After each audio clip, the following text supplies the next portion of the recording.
Ya, buenísimo.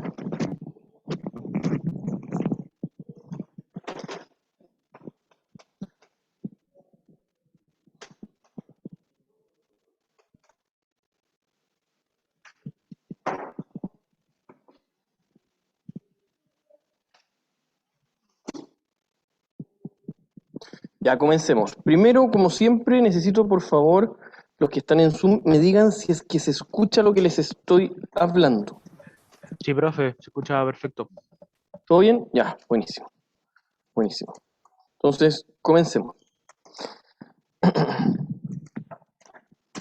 Ya, ahí sí. Ya, comencemos.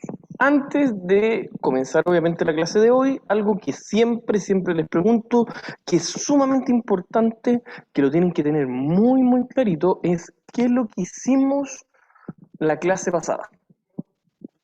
¿Qué hemos visto? ¿De dónde venimos? ¿Hacia dónde vamos? ¿En qué estamos? ¿Cuál es la utilidad de lo que estamos haciendo? Etcétera, etcétera, etcétera. ¿Cómo está, Ignacio? ¿Sí? ¿Alguien? Dígame. Vimos los tipos de anualidades. Ya, perfecto, muy bien. ¿Algo más? Pero está muy bien, de hecho eso es como lo que más esperaba. Vimos flujos periódicos. Eso es de las cosas, eso es lo que nosotros vimos la semana pasada. Nosotros ya llevamos 2 semanas de clase en donde hemos dado muy intensamente a valor del dinero en el tiempo, matemáticas financieras. Comenzamos con las tasas, que son 2 idiomas, bien, perfecto. Luego nosotros seguimos hacia los flujos periódicos. De los flujos periódicos, ¿qué aprendimos? ¿Sí? ¿Alguien? Dígame, ¿sí? Pueden ser con crecimiento o sin crecimiento. Ya, muy bien, muy bien. La primera gran subdivisión era que existen anualidades y perpetuidades y ambas pueden ser con crecimiento o sin crecimiento. Y para eso que sean con crecimiento, por ejemplo, ¿qué supuestos tomábamos nosotros? Eso es lo más importante. Más allá de que nosotros podamos tener muy clarito de que la fórmula, el gen, dónde va, etcétera, era con crecimiento, ¿qué significaba? ¿Qué pasaba con el flujo? ¿Era constante o no? Ya, pues, sí, dígame. Que los pagos ya no van a ser todos iguales. Exactamente, muy bien. Los pagos ya no son todos iguales. Por lo tanto, si nosotros no tenemos pagos que no son iguales, lo primero que nos podría pasar es que la anualidad ya no sirve. Pero, una anualidad para que sí sirva teniendo flujos distintos, se puede seguir utilizando, pero ¿qué supuesto teníamos que tener entre cada pago para que sirviera la fórmula de la anualidad creciente? ¿Sí? ¿Quién fue? Dígame, Ignacio. Exactamente, que el crecimiento entre cada pago sea constante. Eso es lo más importante. ¿Por qué se lo recalco tanto? Porque cuando veamos ejercicios va a ser bastante evidente los ejercicios básicos, pero después nosotros vamos a decir, bueno, y tiene un crecimiento de tanto, pero hay que pagar con otro tipo negativo y va a tener un crecimiento que varía en el tiempo y ahí ustedes van a tener que saber identificar cuándo poder utilizar cada una de las anualidades que nosotros tenemos acá presentes. ¿Ya? ¿Estamos claritos? Luego, ¿qué pasaba con las perpetuidades? ¿Sí? Dígame. ¿Sí? ¿Qué pasaba? De partida, ¿cómo logramos llegar a la fórmula de la perpetuidad? ¿Se acuerdan o no? Se los demostré así cortito. Ya, dígame, Ari. Como era, como que tendía el límite infinito, el 1 se iba a 0, entonces al final quedamos con la pura tasa. O sea, en estricto rigor, lo que yo quiero que ustedes me digan es que una perpetuidad es exactamente lo mismo que una anualidad, pero con n infinito. Eso es lo que yo quiero que ustedes aprendan y tengan claro. Que una perpetuidad no es algo distinto. Son los mismos supuestos, las mismas restricciones. Es exactamente lo mismo que una anualidad, pero con la diferencia de que el n tiende a infinito. Incluso demostramos algebraicamente cómo, muy sencillo con 2 pasos cortitos, cómo nosotros esa anualidad con n infinito se indefinía gran parte de la fórmula, se multiplicaba por 1 y quedaba una fórmula muy cortita. ¿Y cuál era esa fórmula de la perpetuidad normal sin crecimiento? Sí, dígame. Cuota partido en tasa. ¿Qué cuota partido en tasa? Muy bien. Hasta ahí me van siguiendo. Eso es lo que nosotros vimos ayer, el martes vimos flujos periódicos. Recuerden, ¿cuándo tenemos el control de lectura? Mañana. El Mañana. viernes. Bien. Es voluntario solo para los que quieran. Recuerden la metodología que estamos utilizando. Van a haber 2 pruebas, un trabajo y 2 controles de ejercicio, nada más. Eso es lo único obligatorio para no saturarlos. Pero periódicamente entre medio les vamos a hacer, si no me equivoco, son 6 controles de lectura voluntarios. Entre medio chiquititos, en los cuales lo único que pueden hacer es sumar para ustedes. Con eso lo que queremos hacer es premiar a los que van constantemente leyendo las lecturas. Dígame. No, es todo el día. Está la instrucción en el metacurso. Mire, se lo voy a mostrar, que a lo mejor no lo he mostrado y no lo tienen por qué saber. Ah, no sé si lo cerré. Pero ya, deme un segundo.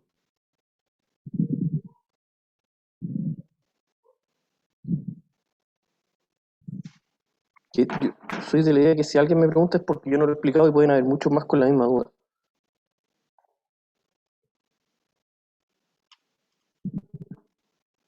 Oh.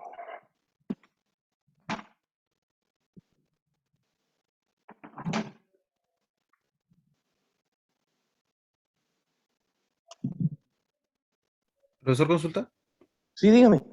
Se está viendo, ¿no? ¿Se sí. puede ver? O sea, Gracias. yo veo, ahí sí. ¿Ahí sí? Reviso lo que le envié. Yo se lo da. Ah, no, ese no. En este, mire, oiga, pues, ¿está poniendo atención? Metacurso Finanza 1, VIP. Aquí, ¿saben que nosotros tenemos como un problema con eso? Ahí. Duran el día entero, duran 15 minutos, pero desde que usted entra son 15 minutos. No sé, ¿usted tuvo cuenta financiera conmigo? ¿O no? Ah, por eso. Es que era algo que yo utilizaba últimamente. Mire, en este metacurso general, bueno, yo les mandé un correo diciendo cuál era este metacurso. Este metacurso es donde van a estar todas las evaluaciones. Dentro de eso están los controles, los 6 controles, el día entero que está, y en el horario que ustedes quieran lo pueden rendir. ¿Por qué elegimos el viernes? Porque en estricto rigor generalmente los alumnos nos piden los viernes. Y ahí aparece el capítulo que es, los capítulos, etcétera, etcétera. ¿Ya? Entonces, la idea, yo les recomiendo, a lo mejor lo que les voy a decir es políticamente muy incorrecto, pero aunque no lean nada, háganlo igual. Háganlo, porque por último se enfrentan a preguntas. Saben que, se pueden identificar qué saben y qué no saben. Se los recomiendo. Y si más encima pudieron leer, pudieron ir estudiando clase a clase, porque es lo mismo que hemos visto acá, además pueden tener décimas extras para los controles de ejercicio. ¿Ya? Eso es todo. En el fondo, como les dije, el curso son solamente 2 controles de ejercicio, 2 pruebas y un trabajo. Todos los demás, que son estos 6, son controles de lectura optativos y voluntarios que les pueden subir. ¿Ya? ¿Están claros? ¿Sí? ¿Los que están en Zoom, todos claritos? Sí, súper. Ya. Y si no, cualquier cosa le preguntan a Ignacia, ya saben, los delegados, como yo trabajo, así que ya, sigamos.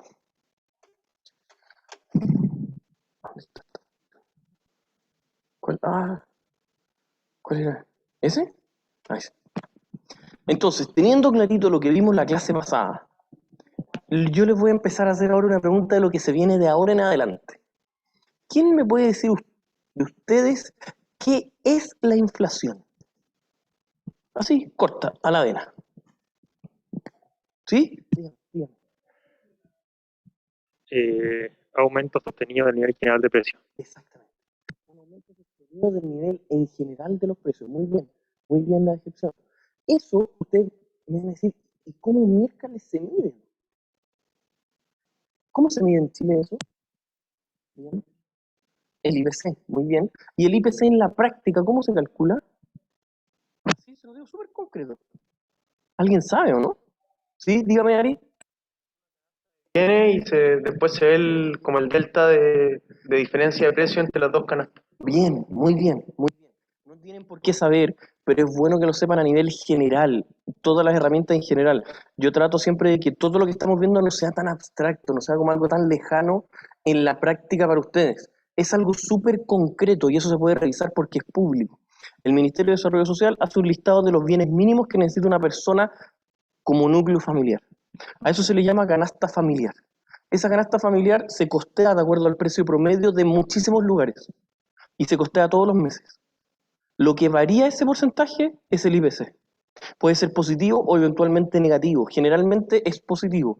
¿Cuándo es negativo? Acá en Chile, porque gran parte de esos bienes, como muchos carbohidratos, pan, líquido, etcétera, son muy temporales. Por lo tanto, casi las únicas razones de por qué podría bajar es porque en ese mes puntual bajaron en promedio los precios.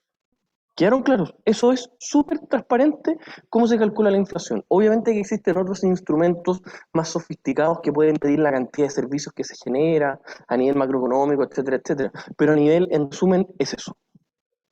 Entendiendo lo que es la inflación, yo les voy a hacer la siguiente pregunta. Ya, se mide con el IPC. ¿Y cómo podemos nosotros medirlo periódicamente la inflación en Chile? ¿Cuánto es más o menos anual? ¿Alguien sabe o no? Sí, dígame. El Banco Central siempre espera que esté alrededor del 3%. Exacto. Las bandas que tiene en Chile es entre el 2 y el 4.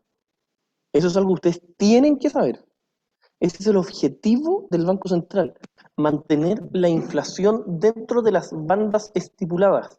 Ese es el objetivo. Eso es un tema 100% macroeconómico, pero que nos golpea muchísimo a nosotros.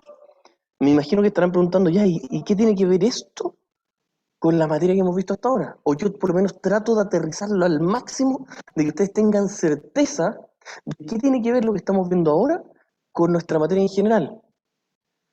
Vamos por partes. Esta noticia, si yo les digo esta noticia, sube la preocupación global por la inflación y pone tensión en los mercados. ¿En qué afecta? Ustedes. Si sus padres, el ejemplo que siempre doy, les pregunto a ustedes, estimado, mira, compadre, ¿me podéis comentar esa noticia? Ustedes que son futuros ingenieros en un par de semestres más. ¿Qué significa para ustedes? ¿Por qué puede estar pasando eso? ¿Por qué? Dígame, ¿sí? Porque la moneda se está devaluando. ¿Ya? ¿Y por qué puede estar pasando eso? Está muy bien, pero ¿por qué? Por- Porque se empieza a emitir dinero a mayor tasa, o sea, se empieza a emitir más dinero del que se está demandando. De lo que se está produciendo.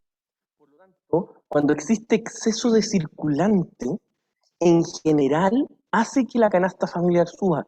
¿Por qué? Porque cuando hay exceso de circulante, la gente puede consumir un poquito más. ¿Y qué es lo que creen que va a pasar con la empresa que produce fideos, que produce agua, que produce, no sé, bebidas, carbohidratos? Empieza a escasear y lo que va a hacer con los precios va a tender a subir. Por lo tanto, en general, esa es la forma que se transfiere esa alza. Mientras más dinero hay circulante en la economía, la inflación tiende a subir. Ahora, yo soy, y esto se lo he dicho en todas las secciones, soy un optimista, demasiado optimista algunas veces. ¿Por qué? Porque yo siento que la economía en Chile ha aguantado mejor de lo que yo pensaba que iba a aguantar. En general la inflación en Chile, si bien está tendiendo al límite superior del 4% anual, más o menos, porque todavía no se saca un porcentaje anual de los últimos meses que cuando subió, en general yo pensaba que iba a subir mucho más. Yo pensaba que había exceso de liquidez en el mercado, mucho mayor al que hay hasta ahora. Pero bueno, teniendo eso en cuenta, nuestro país orgánicamente está teniendo inflación. Ahora, vayamos a lo nuestro. ¿En qué nos puede afectar la inflación en términos netamente financieros? ¿En qué? Profe, Dígame. consulta. Sí, dígame. Antes de eso, es que, ¿qué es el IPC? Porque sé que es para medir la inflación, pero no sé qué es. ¿Qué cosa? El IPC. El IPC, Ujú, índice de precios del consumidor. gracias. Eso, no se preocupe, David. Ya, sigamos avanzando. Luego, para que ustedes estén muy claritos con esto, nosotros qué es lo que vamos a decir, en qué nos afecta. ¿Se acuerdan cuando la primera clase de matemáticas financieras, cuando empezamos a ver las tasas, yo les dije que la tasa de interés afectaban tres cosas? ¿Qué es lo que eran? Y les expliqué dos y dije que uno venía después. ¿Qué? Ya, pues. ¿Qué? ¿Qué? Dígame.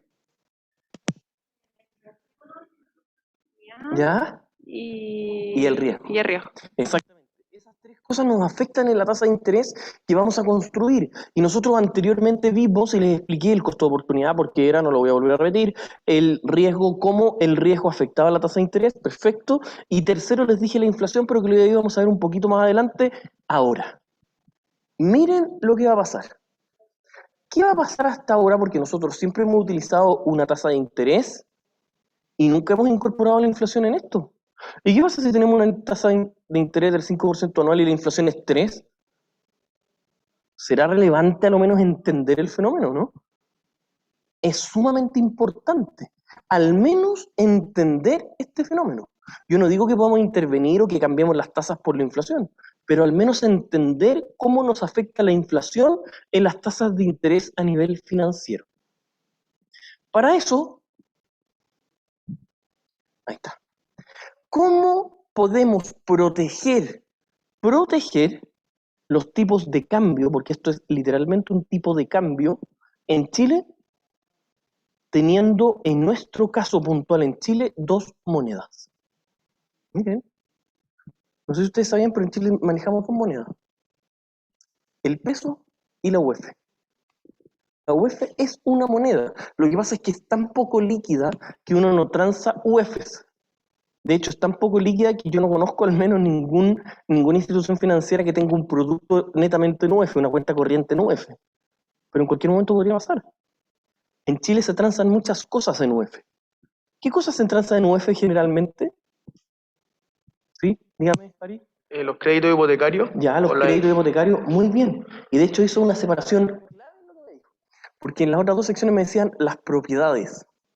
No es que la propiedad esté en UF, la propiedad está en pesos, pero el crédito asociado para pagarla, por ley, tiene que estar en UF. O sea, ni siquiera en UF, tiene que estar en un instrumento que varíe y que incorpore en su tasa de interés al menos la variabilidad de la inflación.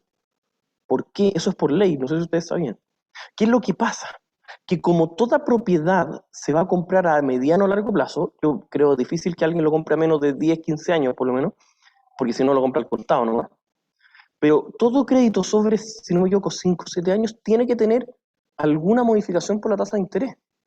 Todos. Entonces imagínense lo que pasa en Chile. Se transa tanto en UF que la propiedad ya ni siquiera te dicen la conversión, sino que te hacen el favor al tiro de decir, oye, en vez de venderlo en, no sé, 300, al tiro te dicen, oye, compadre, si usted la compra en UF, le digo al tiro el monto del UF, para que usted haga las solicitudes del crédito bancario en UF al tiro. Pero no es que la propiedad tenga que estar en UF, pero el crédito asociado va a tener cuotas en UF. No sé si me siguen con esto. ¿Sí? ¿Me van siguiendo? Ya. Eso es tan importante porque nosotros hasta ahora, si se dan cuenta, todo lo habíamos visto con una tasa de interés en donde nunca nos fijamos en la inflación, ¿no? Nunca. Y todavía tampoco nos vamos a dedicar tanto tiempo a eso, pero sí tienen que entenderlo.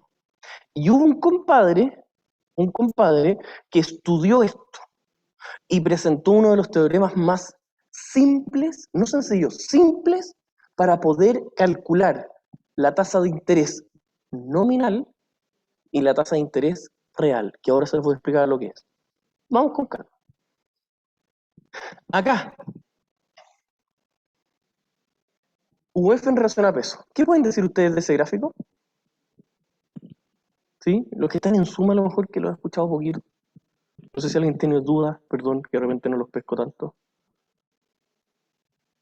¿Qué pueden decir de ese gráfico? ¿Alguien? ¿No? ¿O los que están en la sala? Díganme. Puedo decir que a medida que ha pasado el tiempo, el peso ha perdido su valor adquisitivo con respecto a la UEF. Ya, bien, muy bien. Yo me atrevería a darle, o sea, lo que dice su menos está perfecto, pero me atrevería a darle una segunda derivada. La pendiente es más o menos parejita, ¿o no? Es sumamente plana. ¿Eso qué significa? Que en Chile la inflación es prácticamente siempre la misma. ¿Cómo podemos llegar a esa conclusión? Porque una moneda en relación a la otra cambia por la inflación. Si tuviese picos muy alto acá, en alguna parte muy alto, muy bajo, diría que la inflación acá en Chile es muy variable. Acá en Chile no varía más allá del 2 o 4%, no se mueve de eso. Por lo tanto, eso lo podemos ver en este gráfico muy clarito, en que la pendiente es prácticamente la misma siempre. Listo. Listo. ¿Ya? ¿Cacharon eso? ¿O no? ¿Sí? ¿O está perdido? Dígame, pues. ¿Sí? Ya. Vamos que se puede. Esto tiene que ver con la UEF, la inflación y ver los dos tipos de monedas que existen. Ahora vamos a lo medular. Un caballero llamado Irving, por eso yo creo que por eso todos lo conocen como teorema de Fischer. El teorema de Fischer relaciona, pero no se ríe, oiga, ve, pero ¿cómo? Si usted es una eminencia. Oigan, mañana van a ir. ¿Se inscribieron? ¿Se inscribió? Dígame, ¿se inscribió o no se inscribió? Ah, ya. ¿Pero se va a inscribir? ¿Usted? ¿Se va a inscribir o no? Les mandé un mensaje. A ver, solo, obviamente, fuera de talla, yo les digo que ojalá vayan, no por mí. Yo creo que va a ser la única, se los digo así, muy en serio. Hay una charla de Merton. Yo creo, se los digo muy honestamente, yo creo que va a ser la única vez en la universidad que van a poder ver a un premio Nobel de ese peso en su vida. Así se los digo. Aunque sea, aunque no hagan nada, aunque no entiendan nada, por último, para que le digan a sus nietos que tuvieron una charla con él. Yo creo que todavía no es tan conocido porque no se ha muerto, pero él es de las personas que transformó la forma de valorizar los derivados financieros en el mundo. Es solo para que vean ese nivel. Y la universidad tiene una charla exclusiva para nosotros. Lo gestionó el Magíster de Finanzas. Se los dejo. Fuera de talla, yo creo que si es un ratito, es gratis, se inscriben, les llega un link y lo pueden ver acostado en su casa, yo creo que hay demasiado donde pueden ganar. En mi percepción, aunque no entiendan nada de lo que esté diciendo, por lo menos van a haber interactuado con un premio Nobel de ese nivel. Dígame. ¿Cómo me inscribo? Yo no sabía. Yo mandé un mensaje en el metacurso nuestro, un mensajito que se llama charla, algo así, con el mensaje 2, y ahí aparece un link. En ese link usted entra así súper fácil, nombre, apellido, correo ahí, y le va a llegar el link de Zoom exclusivo para esto. Ya, yo les recomiendo. ¿Ya? Sigamos. Este caballero, otro, porque ese es Merton, que todavía está vivo, por eso yo creo que por eso todavía no es tan famoso. Este caballero, Fischer, hizo también cosas sumamente importantes. También lo vamos a ver un poquito en Finanzas 2, pero no es tan relevante como acá. Este caballero hizo una fórmula muy simple en la cual nos dijo cómo podemos comparar y calcular una tasa en la cual va a incorporar la inflación y otra en la que no incorpora la inflación. O sea, si a nosotros nos dicen cuánto es la inflación, podemos despejar la tasa y calcular la tasa real. Dígame. ¿Quiere hablar? Yo sé que como que quiere hablar. Es la que hemos visto siempre, porque siempre hablamos con la inflación metida adentro. La tasa real es tasa nominal menos la inflación, ¿o no? Sí, más o menos. En vez de menos, he multiplicado por 1 más la inflación. Ya. Imagínate la fórmula livianita, sencillita, financieramente la vamos a manejar así. La real y la nominal. En este caso, nosotros vamos a saber, miren, el ejemplo que les voy a dar, no sé si se lo alcancé a decir la clase pasada, pero ¿qué pasa con estos créditos FOGAPE a tasa muy baja que se están dando para apoyar a las pymes? No sé si han escuchado.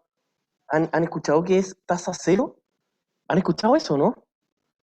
No es tanto, o sea, es cero, pero no es nominalmente cero. Es una tasa real cero. ¿Por qué? Porque es una tasa. Me tocó ver un cuadro de amortización de eso, de alguien de la consultora, y lo vi, y en estricto rigor, pues, es una tasa cero, pero va variando de acuerdo a la inflación del periodo. Por lo tanto, en estricto rigor, sí, es una tasa cero, y yo encuentro muy razonable. Yo creo que una tasa nominal cero es absurdo. O sea, es como pedirle a un banco 1000 y le va a devolver 900. Le va a devolver los mismos 1000 ajustados única y exclusivamente con la inflación. ¿Me entienden eso que les digo? ¿Me va siguiendo? ¿Me va siguiendo o no? Pues lo noto como incrédulo. ¿No me cree? ¿Sí? ¿Estamos? Me tiene que decir cualquier duda. Ya. Esto que está acá, paridad de Fischer. ¿Estamos claros? Esta paridad de Fischer nos dice de una forma bastante simple, no sencilla, pero simple, cómo poder calcular teniendo la inflación y una de las tasas, poder calcular la otra. Eso es todo. O de repente nosotros también en algunos ejercicios les vamos a decir, miren cabros, necesito que por favor calculen cuánto sería la tasa real, si es que está en UF, por tal periodo, también lo pueden calcular. Es bastante sencillo, aunque parezca complejo eso que les estoy diciendo. Es bastante sencillo. ¿Ya? La tasa nominal, como les decía, corresponde a la tasa de interés que no se ajusta por inflación, porque ya está todo incorporado, corresponde al precio del dinero. Y la tasa de interés real es aquella tasa que se ajusta a la inflación. Es decir, este se multiplica por algo de la inflación y nos da la nominal. En cambio, la nominal ya está todo incorporado, por eso no se ajusta, no se mueve, no pasa nada. En cambio, la real tiene que ajustarse por la inflación. Sigamos. No sé si los que están en Zoom tienen alguna duda. ¿No? ¿Sí? ¿No? No, profe, está todo claro. Ya, buenísimo. Yo Gracias. sí, yo sí tengo Dígame, algunas dígame. dudas. Dígame, Bueno, Gabriel. o sea, entendí el tema de que la tasa de interés nominal no se ajusta a la inflación, pero sigo como sin entender qué es y por La qué tasa se publica el nominal, precio del dinero. ya, la tasa nominal, David, ¿o no? ¿Sí? Sí. David, la tasa nominal es la que hemos visto hasta ahora, para que se haga la idea. Incorpora todo. Es lo que hemos visto en forma muy sencilla ahora. Lo que pasa es que nosotros hasta ahora tenemos dos alternativas. O asumir que era la tasa nominal o que era la tasa real, pero existía cero inflación. De ahora en adelante, todo lo que nosotros tengamos siempre va a ser tasa nominal. Y si no le dicen inflación, no se asume ningún cambio. Pero, David, si usted tiene ahora, siempre va a asumir que es la tasa nominal, y le dicen cuánto fue la inflación, usted podría eventualmente calcular la tasa real que tiene ese instrumento. Un crédito. Si usted sabe que es una tasa del 10% anual, nominal, y le dicen, si la inflación es 5%, ¿cuánto sería la tasa real? La podría eventualmente calcular. Ya, ¿Estamos? ya, ¿Sí? súper. ¿Sí? De a poquito, yo sé, David, que esto es más o menos complejo, entonces de a poquito tenemos que ir avanzando, interiorizando. Ya para llegar a lo último, pero no menos importante, de hecho, en la otra sección me he quedado bastante rato pegado porque es algo difícil de entender, es cómo sacarle más información aún a la tabla de amortización. Bueno, en alguna no, ¿sí? Bueno. Ya. Primero, vamos al captivo. Primero, pregunta, así directa al hueso. ¿Para qué miércoles me sirve el cuadro de amortización? ¿Para qué? ¿Por qué? ¿Es útil? ¿No es útil? ¿Es una cuestión innecesaria? ¿Qué? ¿Para qué se usaba? ¿Por qué se usaba? ¿Qué era lo importante de ese cuadro? ¿Se acuerdan? ¿O no? Ya, pero más o menos se acuerdan, más o menos. Ya, con eso por lo menos me sirve de base. ¿Se acuerda? Ya, no se preocupe. Ari, ya dígame. Para ver cuánto de la cuota está pagando interés y cuánto de la cuota está como disminuyendo el principal de la deuda. Exactamente, muy bien ahí. En estricto rigor, y ahora yo les voy a empezar a anotar, hasta ahora vimos la importancia de poder entender las anualidades, ¿no es cierto? ¿Sí o no? Ya. Y las anualidades sin crecimiento, que vamos a partir con esa, las anualidades normales, ¿qué pasaba con la cuota? Era siempre la misma, ¿no? Siempre era la misma. Por lo tanto, eso es lo primero que tenemos que tomar nota. Uno, anualidad. Dos,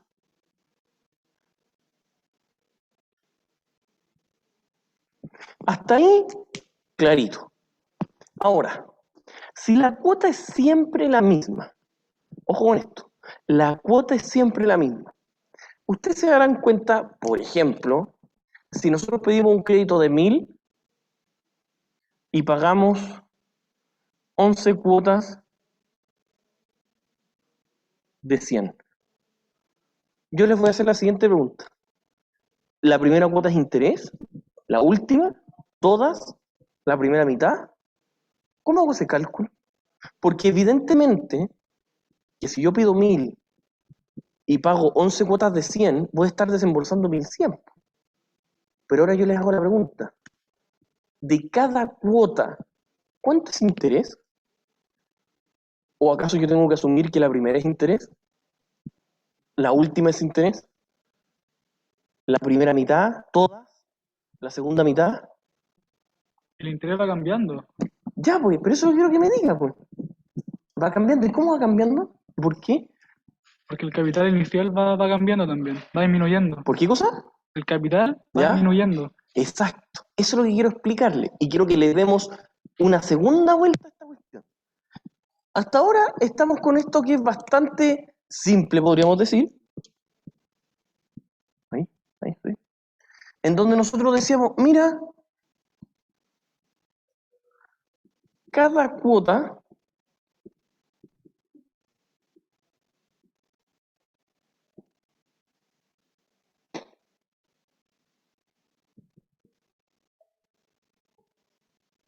tiene interés y capital. Listo. Sencillito, facilito. Ahora yo les voy a explicar y les voy a decir, ya, pues, ¿y cuánto de interés y capital cada una exactamente tiene? ¿Cómo se hacía una tabla de amortización? Eso debería ser un poquito más rápido. El N, capital inicial,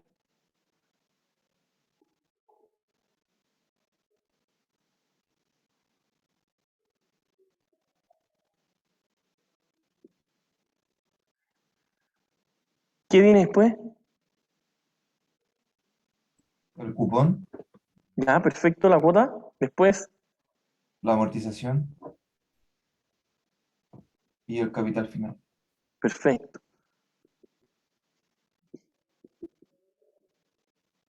Listo. Lo primero que ustedes tienen que saber, partimos con el capital inicial de 1000. ¿Cuánto era el interés y por qué? ¿Cuánto? Dígame. Ari, si esto es una Tenemos que pregunta- tener la tasa primero. ¿Ah? La tasa, el proporcional a la tasa. La tasa por el capital inicial. Listo. Por lo tanto, al tiro es la tasa por el capital inicial de ese periodo. Del periodo. Primera pregunta que les voy a hacer. Al tiro. ¿Cuál es la cuota que paga más interés? La primera. Eso es lo primero que hay que saber intuitivamente. Ahora puede parecer obvio y espero que siempre les parezca obvio, pero de repente se manejan un poquito. Cuota con más interés, la 1. Y por defecto, y bastante obvio, ¿cuál es la que paga menos interés? La última. ¿Cuál es la que amortiza más capital? ¿Sí o no? Exacto. Profe, no entiendo eso. ¿Por qué asume que paga más interés la primera? Ah, buen punto. Es que eso me tienen que decir hasta cuánto Ah, tengo que apurarme. eso es porque Porque, es capital por tasa, ¿no?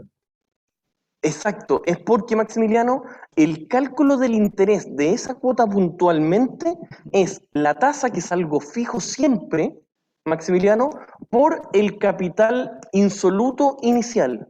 Y el capital insoluto inicial de la cuota 1 es el total del crédito. Y La después, cuota 2 va a ser un poquito más chico y siempre va a ser más pequeño el capital inicial. Por lo tanto, por defecto, Maximiliano, necesariamente la primera cuota, al tener un mayor capital inicial, necesariamente es el que tiene más intereses. vale, profe, bacán. Ahí me quedo claro. Muchas gracias. Ya, buenísimo. La cuota que más amortiza,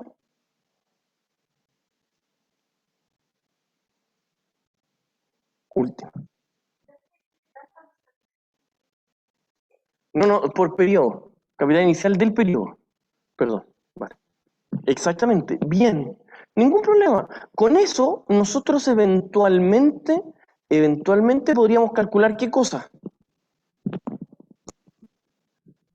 En la cuota que la tenemos, que es 100, por ejemplo, la amortización, ¿cómo se calcula la amortización? Exactamente la diferencia. Listo.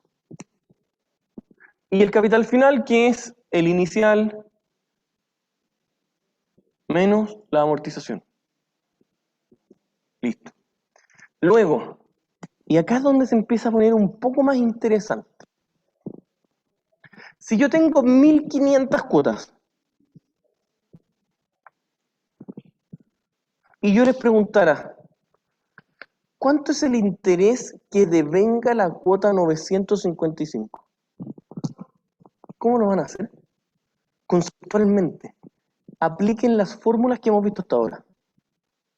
Tómense un minutito. ¿Cómo lo harían? ¿Qué cosa? No le entiendo. Oh.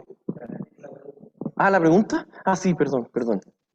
Si yo quiero saber cuánto es el interés que genera la cuota 955. Analicen. Eso es lo que yo quiero que me digan. Ahí, al tiro, voy a agachar quién está ejercitando, quién está leyendo. Dígame.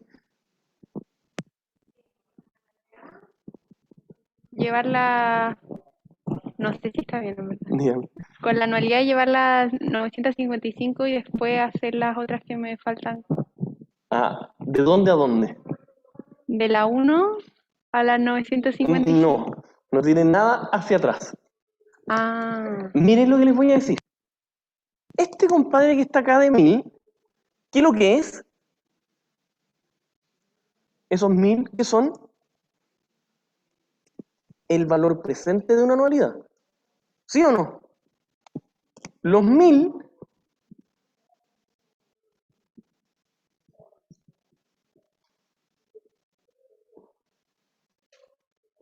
y esa anualidad tiene 1.500 cuotas. Tenemos números ficticios solo para el ejercicio. 1.500 cuotas. La tasa que ya sabemos y la cuota. ¿Estamos claritos? Miren lo que les voy a decir. ¿Cómo podría calcular el capital inicial de la cuota 955? ¿A qué debería ser igual, ya que ustedes son unas máquinas de la anualidad? A los ¿Cómo valores podría? de esa ¿Qué cosa? temporalidad. ¿Qué cosa? A los ¿Maximiliano? valores presentes en esa temporalidad. Exacto. Miren. ¿Qué pasa si yo traigo a valor presente las cuotas que me quedan? ¿Qué dato me va a dar? Si yo traigo a valor presente con una anualidad, ¿qué fue lo que hicimos acá? Traer 1.500 cuotas al periodo 0 y me dio 1.000. Listo. ¿Y si yo traigo todas las cuotas hasta acá?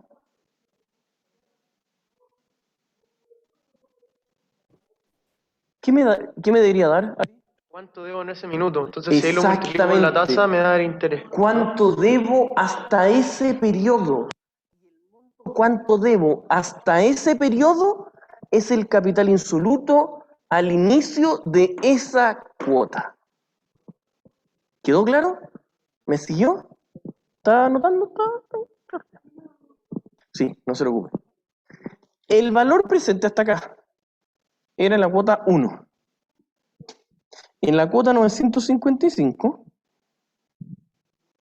yo quiero calcular esto, el capital insoluto. O como muy bien dijo Ari, lo que debo hasta esa fecha.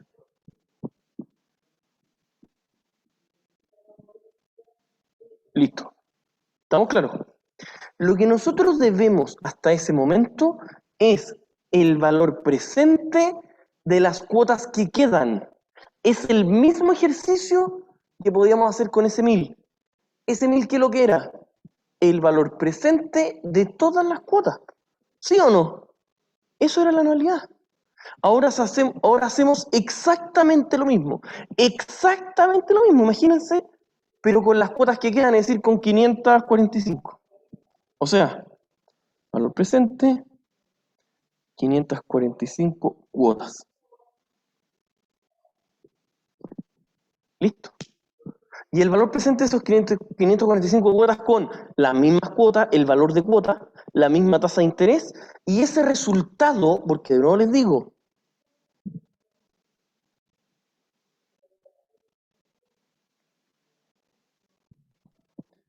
el valor presente de una anualidad es una herramienta extremadamente útil, pero depende cómo ustedes la utilicen.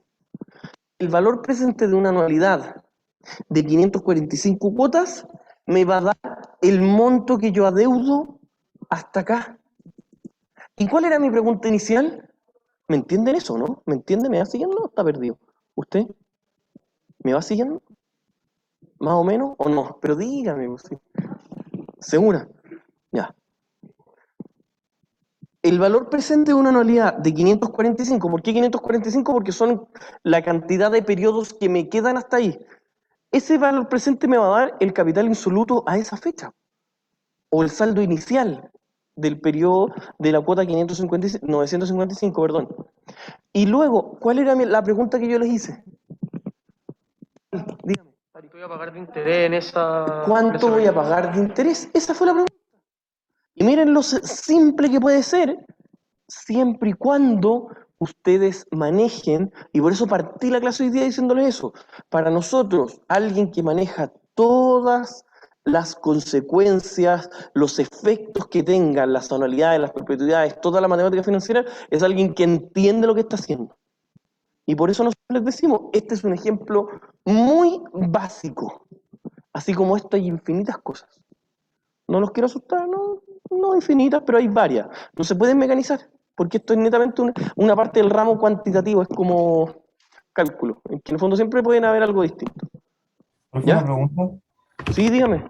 Que me queda una duda cuando ya tenemos que calcular el monto adeudado en el número 955, pero no ¿Sí? entiendo por qué nuestra cuota inicial va a ser el valor presente de las cuotas restantes. Porque Maximiliano, ¿qué es lo que uno hace con el valor presente de una anualidad? Es traer a valor presente las cuotas que me quedan. ¿Cómo calculamos el 1000 inicial? Era el valor presente de una anualidad. ¿Sí? ¿Más o menos? Por lo Sí, sí, tanto, sí, si lo estoy en el entiendo. periodo 955, el capital insoluto a esa fecha es el valor presente de las cuotas que me quedan. Cáchense, cáchense eso. Ya. Y por último, algo muy sencillo, ¿cómo calcularíamos el interés que generó, que se devengó en ese periodo puntual? Una vez que trajeron a valor presente al periodo 955, van a tener el capital insoluto y acá van a tener el interés. Dígame. La misma, porque es la tasa con la que se crearon los intereses. Pero entonces cualquier tasa. O sea, aquí lo estoy diciendo como... No, o sea, no cualquier tasa, pues sí, la tasa con la que se calculó todo. La misma tasa, eso voy. Ah, ya, ya, La ya. misma tasa. Ya. La misma tasa que antes. Sí, es extraordinario. De hecho, la próxima clase vamos a partir con un ejemplo en donde esto lo vamos a utilizar harto. No, harto, pero un ejemplo intenso. Si lo quieren empezar a ver, ya se los subí, ya está publicado en el webcurso, en el metacurso nuestro. El de las 3 secciones nuestro, ahí ya está el enunciado. Un ejercicio así, que parece livianito, inocentón, pero está cotoso, está bueno. ¿Ya? Este es simplemente un ejemplo de lo que uno puede hacer con las anualidades y con la tabla de amortización. Sigamos en nuestra PPT. Profe, consulta, pero entonces no vamos a calcular cuánto fue el capital inicial del... Es que estoy utilizando números que no calzan, pues, porque yo puse un monto inicial. Para ya. eso necesitaríamos la cuota real. Pero vamos a hacer un ejercicio el martes, no se preocupen. Para eso Ya, necesitaría el N de verdad, la tasa de verdad y las cuotas de verdad. ya, ¿Ya? súper. Ya volvamos, ahora sí. ¿Se puede? Ya. Por lo tanto, si nosotros vemos acá, cuadro de amortización, lo que acabamos de ver, el saldo inicial, ya lo vimos, corresponde al monto adeudado al inicio de cada periodo. ¿Y cuánto es el monto adeudado al inicio del primer periodo? La deuda total. Por lo tanto, es el valor presente de todas las cuotas que se generan. Y ese es el concepto que nosotros vamos a aplicar. Por eso acá, el valor presente de las cuotas que quedan, ¿qué es lo que es? El capital insoluto a esta fecha. Por lo tanto, el valor presente de todas las demás, ¿qué es lo que nos va a dar? El capital insoluto a esa fecha. Ese es un principio genérico de las anualidades. Extraordinario. Ahora sí, de a poquito se va a ir madurando. Esto es madurar la materia. De a poquito lo van a poder ir viendo más palpable. Ese es solo uno de los puntos, por eso se lo anoté acá. Luego tenemos el interés, que es el monto devengado en el periodo por la tasa de interés, corresponde a la parte de la cuota que es un gasto financiero. Podemos ahí calcular muchas cosas más. Yo les puedo preguntar cuál es el costo financiero, cuánto es la tasa de interés en el periodo tanto, si es que la empresa se hace cargo, no sé, del 50% de la cuota. Tenemos muchísimo donde ponernos creativos. Se calcula multiplicando el saldo inicial del periodo por la tasa de interés. Simplecito, livianito, hasta ahí. La cuota es el monto a pagar o recibir en cada periodo, una parte corresponde a los intereses y la otra a la amortización. En una anualidad la cuota no cambia entre periodos. Listo. Por eso, esa frase que parece tan inocente es la que nos permite hacer todo esto. Para que esto pueda funcionar, las cuotas tienen que ser las mismas. ¿Ya? Luego, un ejemplo real, ya para ir cerrando a poquito. A una amortización, lo mismo, ya. Y acá, una de las cosas que quiero que interpreten, lo que les dije al principio. A medida que avanzan las cuotas, el valor del interés tiene que disminuir y el de la amortización aumentar. Esto. Por ejemplo, miren lo que les voy a decir. Una vez en un control de ejercicios, imagínense que se supone que es complicado, tiramos una preguntita regalo que casi nadie la tuvo buena. Si yo les pidiera, ¿en qué cuota se paga el 50% del capital? Eso nomás. ¿Cómo lo harían? Coméntenmelo, ni siquiera hagamos números reales. Si yo les preguntara, tenemos 1.500 cuotas, ¿en qué cuota se paga el 50% del capital? Y me encima eran alternativas, y podían descartar como 3 al tiro porque eran incoherentes. ¿En qué cuota? ¿O cómo lo harían? Ya ni siquiera digo en cuál. ¿Cómo lo harían? ¿Qué habría que hacer? ¿Sí? ¿Alguien? Pero imagínense, una cuestión... Por eso les digo, tienen, para ir avanzando, si yo les preguntara, ¿cómo? O ya, les voy a decir súper transparente. Uno empieza en la cuota de la mitad y empieza a ver, valor presente hasta ahí, ¿cuánto es? Ah, no se ha pagado lo suficiente. Un poco más, ah, no se ha pagado. Y lo único que había que hacer era probar, y con unas 3 o 4 pruebas, uno veía con qué cuota es la que uno había pasado el 50%. Ahora, solo intuitivamente, ¿debería estar más hacia el final o más hacia arriba? Hacia el final. ¿Por qué? Por este concepto. Que las que más amortizan están al final. De hecho, las primeras cuotas, cuando son muchísimas cuotas, no sé, 300 cuotas, 360 cuotas mensuales, las primeras 10 es casi cero capital. Prácticamente cero capital, o muy poquito, siempre tiene que ser algo, pero muy poquito. Y de a poco empieza a crecer el capital que se amortiza. Y por eso, cuando una vez me pasó, también un ejemplo, que alguien decía, o que a una persona le dicen, uy, usted debe el 60% de la deuda. Y una persona dice, oye, pero ¿cómo se pagado 5 años de 7? ¿Cómo puedo deber el 60% de la deuda? Por esto. Porque gran parte de la deuda se paga al final, por el efecto que tiene la tabla de amortización. Luego, como les decía, para ir cerrando, ahí hay un ejemplo muy sencillo, pero que refleja en la práctica. Vamos a resolver un ejercicio, como les dije el martes, un ejercicio que vamos a estar la hora entera, yo creo, en donde acá tenemos un ejemplo muy básico, la tasa, y nos da la cuota. Y esa cuota, lo único que yo quería hacer con eso era que se viera reflejado en la tabla de amortizaciones las 6 cuotas. Primero, primeras preguntas, ¿qué es lo que pasa con el interés? Fíjense. ¿Qué va pasando mientras avanzan las cuotas? Dígame, pues.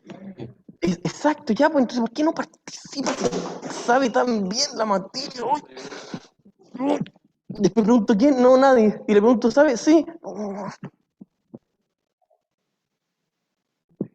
Ya, exacto. ¿Y qué va a pasar con la amortización? Aumenta. Exacto, muy bien, bien.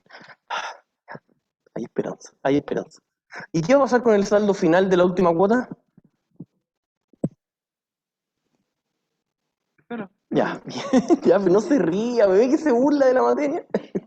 Ya, exactamente, con eso daríamos por cerrado. Para que terminen de estudiar, este PPT está desde el inicio, tuvimos 3 clases con esto, cualquier duda me pueden escribir. pasamos por todo lo necesario en matemáticas financieras, estuvimos una clase entera con las tasas, otra clase entera con flujos periódicos, que fue la anterior, y ahora terminamos con inflación y los cierres finales de cómo se tiene que aplicar. En la próxima semana deberíamos hacer ejercicios martes y jueves. El lunes tienen un ejercicio intermedio, le pedí a Isidora, le mandé, en ayudantía. Después vamos subiendo de nivel en clase y cierran el lunes siguiente con un ejercicio así, de esos de verdad en ayudantía. Y ese martes siguiente partimos con nueva materia. ¿Estamos? Díganme. ¿Van a quedar los días lunes, toda la Sí, semana? sí, muy complicado. ¿A qué hora? Es que yo tengo que ir a los días viernes, en el Sí, horario. pues, pero les avisamos que tratamos de juntarle ese día. ¿Y a qué hora? Ah, pero ve que este nivel, güey, eso, pues. El lunes a las 18, mire. Miren lo que le voy a mostrar. Vamos. Nuestro metacurso.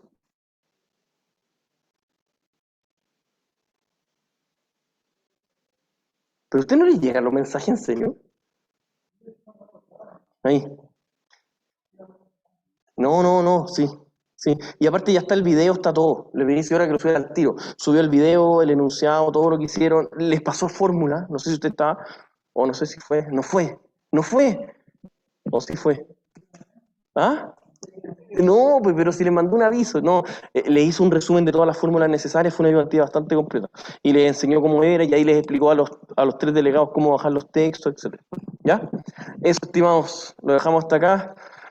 Cualquier cosa me escriben, o lo ven directamente con los delegados, en este caso con Ignacia. Eso. Profe, consulta. Sí, dígame. Le envió un correo, no sé si lo vio. Ah, pero no sé, estoy un par de días tarde. Ah, ya, Probablemente me llegó. ya, ok, ya. Eso. Muchas gracias, que esté muy bien. Eso.